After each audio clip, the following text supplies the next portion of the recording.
Hello everyone and welcome back to a new video. So आज हम बात करने वाले हैं फोरियर ट्रांसफॉर्म के बारे में, जो कि हमारी थर्ड यूनिट है। तो आज हम इसके थोड़े से टॉपिक को डिस्कस कर लेते हैं आज, ताकि थोड़ा इसका इंट्रो हो जाए और क्या चीज़ों को पढ़ना है इस चैप्टर में ये थोड़ा हमें पता चल जाए। तो ऊपर अगर हम बात करें तो फोरियर ट्रांसफॉर्म हमारा तीन तरीके की फिलहाल हमें पढ़नी है फोरियर सीरीज, ट्रिग्नोमेट्रिक, एक्सपोनेंशियल और हार्मोनिक, जिसमें से हमें पढ़नी सिर्फ ट्रिग्नोमेट्रिक है और एक्सपोनेंशियल है, दी तो हमारी हार्मोनिक भी है इसमें। और इसके बाद हमें इसकी सिमेट्री, इसके वेव फॉर्म्स ये सब समझने हैं, और किसी भी वेव की फोरियर ट्रांसफॉर्म कैसे लेनी, कैसे फोरियर ट्रांसफॉर्म अप्लाई करना है, फोरियर सीरीज लेना है, ये चीज़ हम लोग देखेंगे।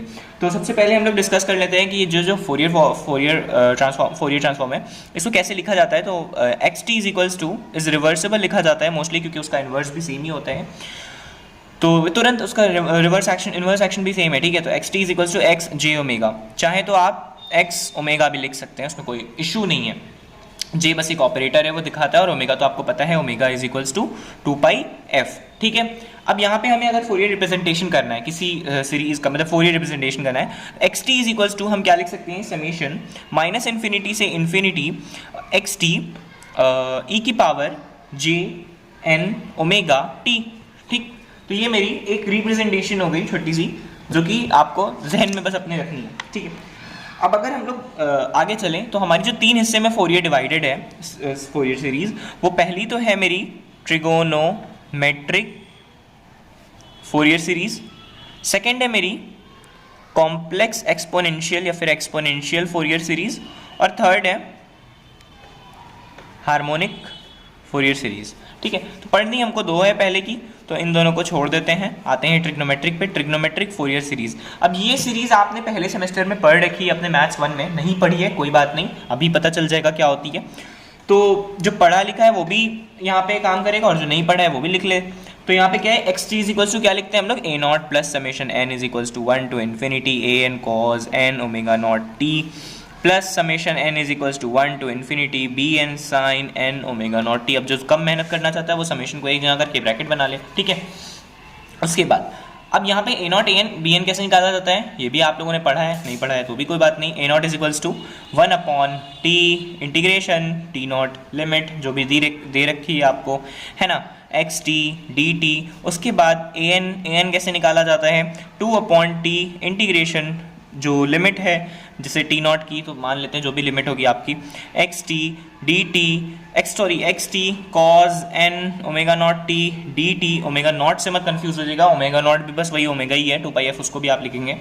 और यहाँ पे b n is equals to again 2/t integral t naught, जो टी नॉट की लिमिट होगी टी की, x t sine N omega not t d t. ठीक है, अब बात करते हैं सेकेंडली जो हमारे पास है वो है exponential Fourier series, exponential Fourier series. कुछ चीज़ें लेकिन इसमें आपको आनी चाहिए, ऑड फंक्शन क्या होते हैं, इवन फंक्शन क्या होते हैं, और साइन माइनस थीटा और कॉस माइनस थीटा, ये सारी चीज़ें क्या क्या निकल के आती हैं, रिजल्ट ये पता होना चाहिए। साइन एन पाई कितना होता है, कॉस एन पाई को कैसे लिखा जाता है, ये सारी चीज़ें आनी चाहिए। नहीं आती तो थोड़ा सा इस पर काम कर लीजिए, मुश्किल से 10-15 चीज़ें हैं, 10-15 मिनट भी लगेगा।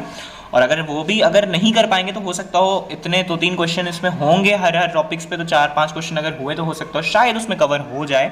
और मैं कोशिश करूंगा कि ऐसे ही क्वेश्चन हो जिसपे वो सारी चीज़ें कवर हो जाए, कि कॉज एन पाई भी आ जाए एंड साइन एन पाई। वैसे खैर आप लोगों को पता होगा, इंजीनियरिंग के स्टूडेंट्स हैं, तो यहाँ पे एक्सपोनेंशियल फोरियर सीरीज की अगर हम बात करें तो इसको जो हम लोग लिखते हैं, x T is equals to summation N is equals to minus infinity to infinity c n. C n क्या है, वही कोफिशिएंट है फोरियर का, जैसे ये कोफिशिएंट्स थे, ए एन था, बी एन था, है ना, उसी तरह ये भी एक कोफिशिएंट है सी एन, जो कि कॉम्प्लेक्स एक्सपोनेंशियल फंक्शन को दिखा रहा है हमारा, ई की पावर सॉरी माइनस नहीं रहेगा, j n omega not t d t. ठीक है, और अगर हमें सी एन जब निकालना है तब हम लोग क्या करेंगे, वही 1/t not integration t naught की लिमिट एक्स टी, सारा कुछ सेम है बिल्कुल, ए नॉट याद कर लो, यहाँ पे बस एक एक्स्ट्रा चीज़ ऐड हो गई, minus j n omega not T. अब याद क्या रखना है, जब हम ये लिखेंगे तो भाई ये एक अच्छी चीज़ हम लिख रहे हैं तो इसमें माइनस नहीं लगा, ये साला सी एन निकालने में थोड़ी पंचायत है तो यहाँ पे माइनस लगा दिया। तो इस तरीके से आप शायद हो सकता हो याद रख सकते हैं इसको। और हाँ, हार्मोनिक फोरियर सीरीज का रिप्रेजेंटेशन बस इतना सा है यार, एक्स टी लिख लेना, और ये जो लिखे हो ना इतना लिखना, ये नहीं थोड़ा सा डिफरेंस तो है उसमें भी, c nought plus summation N is equals to 1 to infinity c n cos N omega t minus theta n, ये लिख लेना, वैसे कोई उसकी ज़रूरत नहीं है। ठीक है, बात करते हैं हम लोग, आगे बढ़ते हैं थोड़ा सा ठीक है, तो बात कर लेते हैं थोड़ा सा उसके बारे में कि जो हमारी ऑड और इवन ये सब जो वेव्स होती हैं, ये सब के बारे में थोड़ी बात कर लेते हैं। तो बस ये लास्ट टॉपिक है, ऑड इवन वगैरह देख लेंगे कैसी होती है, सिमेट्रिक वेव्स कैसी होती हैं, बस ये देख लेते हैं। उसके बाद हम लोग नेक्स्ट टॉपिक में क्वेश्चन सॉल्व करेंगे, ठीक है।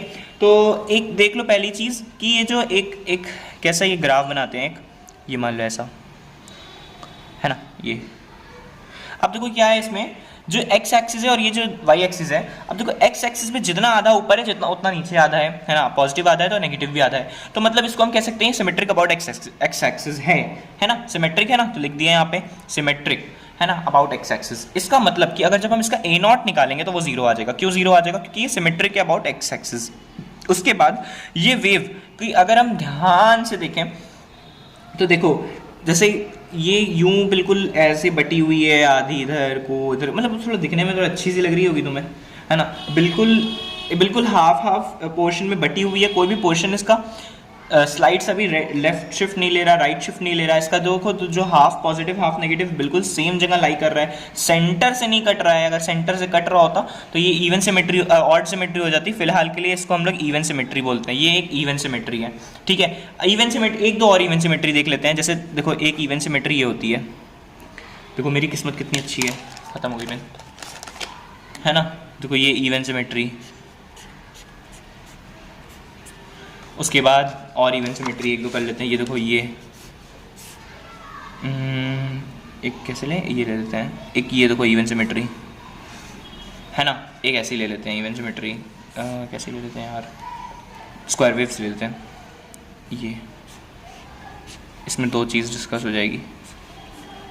अब इसके बारे में कमेंट करो कि ये सिमेट्रिक है या नहीं है अबाउट एक्स एक्सिस। है ही यार, क्या कमेंट करोगे तुम लोग, गरीब चैनल।